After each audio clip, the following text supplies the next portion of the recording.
നമസ്കാരം. കഴിഞ്ഞ ക്ലാസ്സിൽ നമ്മൾ കേറ്ററ്റിന് ചോദിച്ചിരുന്ന ഒരു ചോദ്യം അത്ര കോംപ്ലിക്കേറ്റഡ് അല്ലെങ്കിലും പെട്ടെന്ന് നമുക്ക് ഉത്തരം കണ്ടെത്താൻ കഴിയാത്ത തരത്തിലുള്ള ഒരു ക്വസ്റ്റ്യൻ ആയിരുന്നു. അത് നമ്മൾ എങ്ങനെയാണ് അതിൻ്റെ ആൻസർ ചെയ്യേണ്ടതെന്നുള്ളത് ഞാൻ പറഞ്ഞിരുന്നു. അതുപോലെ പിന്നീടുള്ള കേറ്ററ്റിൻ്റെ പല ക്വസ്റ്റ്യൻ പേപ്പറും പരിശോധിക്കുമ്പോഴും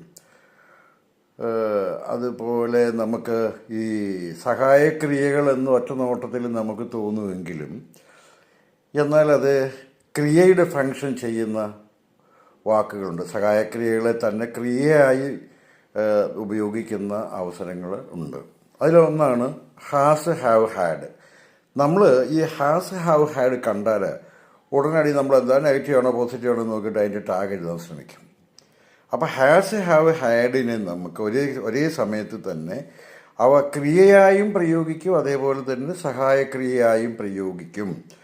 ഈ സഹായക്രിയയായി പ്രയോഗിക്കുമ്പോൾ അത് വാസ്തവത്തിൽ കാണിക്കുന്നത് ടെൻസിനെയാണ്. അതായത് പ്രസൻറ്റ് പെർഫെക്റ്റ് എന്ന് പറയുമ്പോഴും പ്രസൻറ്റ് പെർഫെക്റ്റ് കണ്ടിന്യൂസ് എന്ന് പറയുമ്പോഴും അതിൻ്റെ സ്ട്രക്ചർ നമ്മൾ നോക്കുമ്പം subject plus has or have plus past participle ആണ് പ്രസൻറ്റ് പെർഫെക്റ്റ്.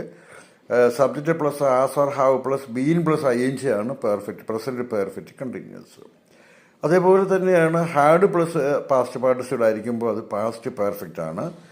അതേപോലെ had plus been plus I N G പ്രയോഗിക്കുമ്പോൾ അത് പാസ്റ്റ് പെർഫെക്റ്റ് കണ്ടിന്യൂസ് ആണ്.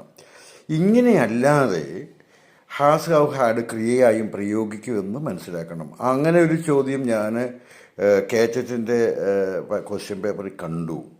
അതുകൊണ്ടാണ് കൂടുതൽ കാര്യങ്ങൾ അതേപ്പറ്റി പറയണമെന്ന് തോന്നിയത്. ഇത് നമുക്ക് അതെങ്ങനെയാണെന്ന് നോക്കാം. വളരെ വ്യക്തമായിട്ട് എന്ത് ചെയ്യാം, നമുക്ക് രണ്ട് സെൻറ്റൻസുകൾ ഞാൻ നിങ്ങളോട് പറയാം. അത് ഒന്ന് ഹാഡ് ഉപയോഗിച്ച് നമുക്കൊരു വാക്യം പറയാം. She had enough money to buy a car. She had enough money to buy a car. Okay. അതേപോലെ തന്നെ she had her supper. She had her supper എന്ന് പറയുകയാണ്. അപ്പോൾ ഇവിടെ രണ്ട് വാക്യങ്ങളിൽ എന്താണ് ഹാഡിൻ്റെ പ്രയോഗമുണ്ട്. അപ്പോൾ രണ്ടാമത്തെ വാക്യത്തിൽ എന്താണ് ഷീ ഹാഡ് ഹെർ സപ്പർ, അത്താഴം കഴിച്ചു കഴിഞ്ഞിട്ടുണ്ടായിരുന്നു എന്ന് പറയുന്ന ഒരവസ്ഥ. She had her supper. രണ്ടിടത്തും നമുക്ക് ഹാഡിൻ്റെ പ്രയോഗം കണ്ടിട്ടുണ്ട്. നമുക്ക് ആദ്യത്തെ വാക്യം ഒന്ന് പരിശോധിക്കാം. She had enough money to buy a car എന്ന് പറയുമ്പോൾ നമ്മൾ മനസ്സിലാക്കേണ്ടത് ഷീ ഹാഡ് എന്ന് പറഞ്ഞാൽ ഉണ്ടായിരുന്നു എന്നുള്ള മീനിങ്ങിലാണ്. കാരണം തൊട്ടടുത്ത് നമുക്ക് ക്രിയകളില്ല. അങ്ങനെ വരുന്ന ഘട്ടത്തിൽ നമ്മൾ മനസ്സിൽ പറയണം, ഇപ്പോൾ ഈ ഹാഡ് പ്രയോഗിച്ചിരിക്കുന്നത് എന്താണ് ഉണ്ടായിരുന്നു എന്നുള്ളത് കാണിക്കാനുള്ള ക്രിയയുടെ ഫങ്ഷനാണ് നടത്തുന്നതെന്ന്. അങ്ങനെ വരുമ്പോൾ നമ്മൾ എന്ത് ചെയ്യണം, ഹാഡ് പാസ്റ്റ് ടെൻസാണ്.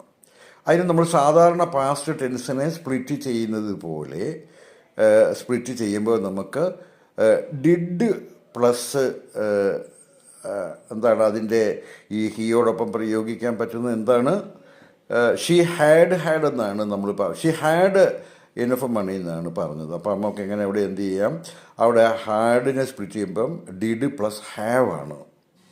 ഓക്കെ. അപ്പോൾ ഡിഡ് പ്ലസ് ഹാവ് നമ്മൾ പ്രയോഗിക്കുമ്പോൾ അതിൻ്റെ ടാഗ് നമ്മൾക്ക് എഴുതേണ്ടത് എന്തായിരിക്കണം, ടാഗ് ഇരിക്കുമ്പം ഡിഡ് പ്ലസ് ഹാവ് നമുക്ക് അതിൻ്റെ ഡിഡിനെ കിട്ടി. സോ സെൻറ്റൻസ് പോസിറ്റീവ് ആയതുകൊണ്ട് ടാഗ് ഡിഡിൻറ്റ് ഷീ എന്നാണ് ആൻസർ വരിക.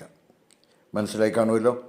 അതിൻ്റെ ആ ഹാഡ് മാറ്റിയിട്ട് നമുക്ക് പ്രസൻറ്റിൽ എന്ത് പറയണം, she has enough money to buy a car. She has enough money to buy a car എന്ന് പറയുമ്പോൾ എന്താണ്, ഹാസിനെ സ്പ്ലിറ്റ് ചെയ്യുമ്പോൾ എന്താ നമുക്ക് കിട്ടുക, ഡസ് പ്ലസ് ഹാവ് ആണ് ഹാസ് എന്ന് പറയുന്നത്.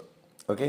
അപ്പോൾ ഡസ് പ്ലസ് ഹാവ് ആണ് ഹാസ് എന്ന് പറയുന്നത്. അപ്പോൾ ഉത്തരം എന്താണ്, ഡസിൻറ്റ് ഷീ എന്നായിരിക്കും നമുക്ക് കിട്ടുന്ന ഉത്തരം.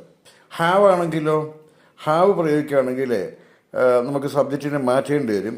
ഐ ഹാവ് ഇനഫ് മണി എന്നാണെങ്കിലോ ഹാവിനെ സ്പ്ലിറ്റ് ചെയ്യുമ്പോൾ എന്താണ്, ഡു പ്ലസ് ഹാവ് ആണ് ഹാവ് എന്ന് പറയുന്നത്. അപ്പോൾ ഡോണ്ട് ഐ എന്നായിരിക്കും അതിൻ്റെ ആൻസർ. ഇങ്ങനെ നിങ്ങളത് മനസ്സിൽ സൂക്ഷിക്കണം.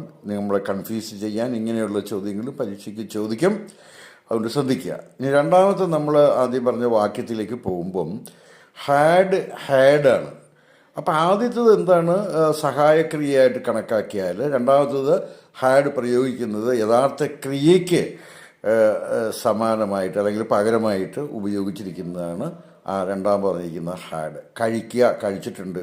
അപ്പോൾ ആ കഴിക്കുക എന്നുള്ള ഈറ്റെന്നോ അല്ലെങ്കിൽ ഡ്രിങ്കെന്നോ അതുകൊണ്ട് പ്രയോഗിക്കുന്നതിന് പകരം എന്തവിടെ എന്താണ് ഹാഡ് കൂടി പ്രയോഗിച്ചാൽ അത് അണ്ടർസ്റ്റുഡ് ആകാൻ വേണ്ടി, അത് ക്രിയയുടെ ഫങ്ഷനാണ്, പാസ്റ്റ് പാർട്ടിസിപ്പിൾ ഓഫ് ദി ക്രിയയുടെ ഫങ്ഷനാണ് അവിടെ ആ രണ്ടാമത് പ്രയോഗിച്ചിരിക്കുന്ന ഹാഡ് ഉപയോഗിച്ചിരിക്കുന്നത്. സോ രണ്ടാമത്തെ വാക്യം പാസ്റ്റ് പെർഫെക്റ്റാണ്. അതുകൊണ്ട് നമുക്ക് എന്താണ് ഫസ്റ്റ് ഹാഡ് സഹായക്രിയയാണ്. സോ ഹാഡൻറ്റ് ഷീ എന്ന് നമുക്കവിടെ പ്രയോഗിക്കാവുന്നതാണ്.